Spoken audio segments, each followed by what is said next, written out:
Dante's Boxing Nation. Boxing Nation.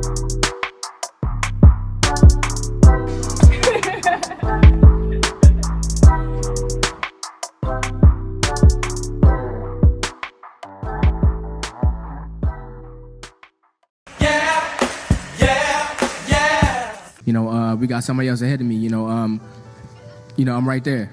Right there. Is this man that's licking his chops while he stares at you one of those guys? Absolutely. So what you want to do? I'm working my way up. I'm right here. So after you beat him, what you want to do? We could do whatever. I'm pretty sure my team could put anything together. Are you going to put it together, sir? You the man in there. I don't want to talk to you right now. I bet you don't. But I let my hands do the talking, so let's anything do it you want next. to do? Let's do it next. Okay, I'm pretty sure my team accommodates. No. Me and you, let's make it happen right now in front of everybody. After I knock De La Santos out, after you knock this opponent out, me and you, let's fight next. Let's do it. That's what I'm here for. You here to fight me next? He said that's what I came for. That's a bet. Guys, it is very, very rare to see a fighter like Keyshawn Davis in the game. A fighter who literally wants all the smoke. Keyshawn Davis, he wants all of the champions that were there before him, and he wants all of the young, hungry lions that are coming after him. It wasn't that long ago that Teofimo Lopez, he was sitting in that same seat that Keyshawn Davis was sitting in today. What I mean by that is you had the champion sitting down in one seat, and you had the contender, Keyshawn Davis, sitting right next to him, the young, hungry lion. Keyshawn was sitting in the same seat that Abdullah Mason was sitting in today. Keyshawn was playing the role of the contender, and he called out the champion, Teo, straight to his face. And Teo's reaction, his response, absolute silence. He had nothing to say because he wanted none of that smoke. And see, this is the reason why I tell you guys that a Keyshawn Davis in the sport of boxing is so rare. Because usually champions, they do act kind of similar to a Teofimo Lopez when they have some young, hungry lion, some young, hungry contender that's coming for their throne. A lot of the champions will procrastinate. They're not in a hurry to fight that guy. They make it very clear they see that young, hungry lion as very dangerous. That's not the way Keyshawn Davis sees it. Keyshawn, he sees himself as the big bad wolf. He sees himself as the most dangerous lion. What Keyshawn just did to Abdullah Mason, nobody expected that. I mean, he pulled his card. He said, so what you gonna do about it? And once Abdullah said, yeah, I'm gonna see about my team. I'm gonna see what my team wanna do. He said, forget your team. You the man in there. You can make it happen right now. Just like I'm making it clear that I want it right now, you could do the same thing. This is what Keyshawn basically told Abdullah. Keyshawn is an absolute beast that walks it like he talks it. I mean, guys, let's just look at the dichotomy. Imagine if Sebastian Fundora was sitting on stage right next to Abdullah Mason, and Abdullah Mason was his number one contender. Do you think Sebastian would do what Keyshawn Davis did? No. Not only would he be silent, but he would surrender his belt before he would have to fight someone as talented, as gifted as an Abdullah Mason. And we know this because he vacated his belt to avoid Xander Zayas. Imagine if Abdullah Mason was Canelo's number one contender. They vacating the belt or joining the witness protection program by contacting the WBC and asking for a fake franchise belt that basically works like a disposable camera where you use it one time and then throw it in the garbage. They are not like Keyshawn Davis. And that doesn't mean Keyshawn Davis is unbeatable. It just means that this man, he truly believes that he is the best. He believes in his ability. And if it wasn't for his complexion, he would already be praised like a Lomachenko or a Gennady Golovkin right now. We know what time it is.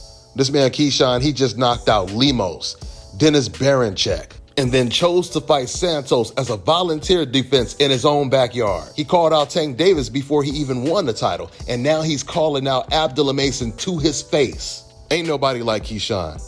Ain't nobody like Keyshawn in the game right now. And if he continues to walk it like he talks it, he is going to be number one on the coincidental list, meaning the race fans are going to hate him the most, more than any other black fighter, Javante, Devin Haney, Shakur Stevenson, because Keyshawn will then be considered the biggest threat. And we're already starting to slowly see it, by the way. This is the reason why some race fans are already starting to discredit this win before he even gets it. I'm talking about this fight against Del Santos. Those same fans were quiet when Canelo was fighting against Berlanga, Skoll, or Tio was fighting against Steve Claggett. But then they try to discount Keyshawn for fighting against Santos. Santos, this is the same Santos that would annihilate a Ray Marataya or even a William Zepeda. And I'm talking about right now. So we know what time it is. At the end of the day, this is a very dangerous fight for Keyshawn Davis against Santos because I believe Santos can beat the majority of the fighters at 135 right now. But with that being said, I'm picking Keyshawn to win this fight. Because even though Santos, he's athletic, he has speed, and he definitely has power, but his problem is going to be getting on the inside because Keyshawn is taller with longer arms. And Keyshawn, he can fight on the outside and on the inside. So when it comes to Santos, he's going to have to sell out just to get on the inside. That means he's going to have to take some bombs. And that's when he's most likely going to end up getting knocked out. So it's going to be a good fight for as long as it lasts. I'm counting the days away because I'm really looking forward to this one. With that being said, I'm going to wrap this video up. That's all I got for now, guys. I'm on to the next one. We the best boxers in the town. We the best boxers. Stop playing, bro. We got Shakur Stevenson, Keyshawn Davis, Bud Crawford. We the best. Stop playing. Who can beat us? Nobody. Stop playing. We got Mike Tyson right here. We got Mike Tyson. We got the best. We the best fighters right here. Stop playing. Yeah. Yeah. You can't do this. What's going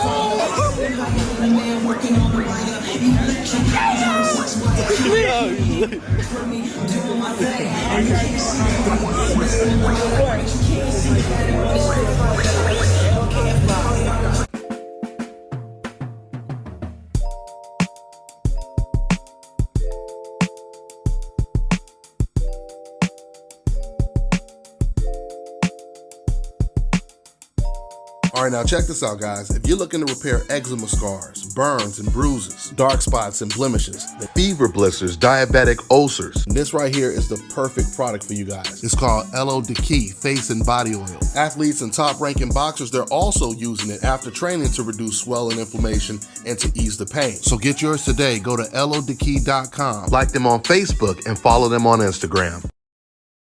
Let me tell you guys about Issa Israel Law Firm. It is a full-service legal practice based in Denver, Colorado, an emerging hub for combat sports and high-altitude training. If you're a fighter inside or outside of the ring and you need a law firm you can trust to fight for you, visit thefighterfirm.com or email help@iilawfirm.com. Legal representation is usually limited to plaintiffs or defendants in Colorado, but iFirm can help anyone in the world with trademarking their business name, logos, and U.S. immigration issues. This brother has been my attorney for a while and helped guide me through all kinds of business and civil issues, so make sure you guys go to thefighterfirm.com.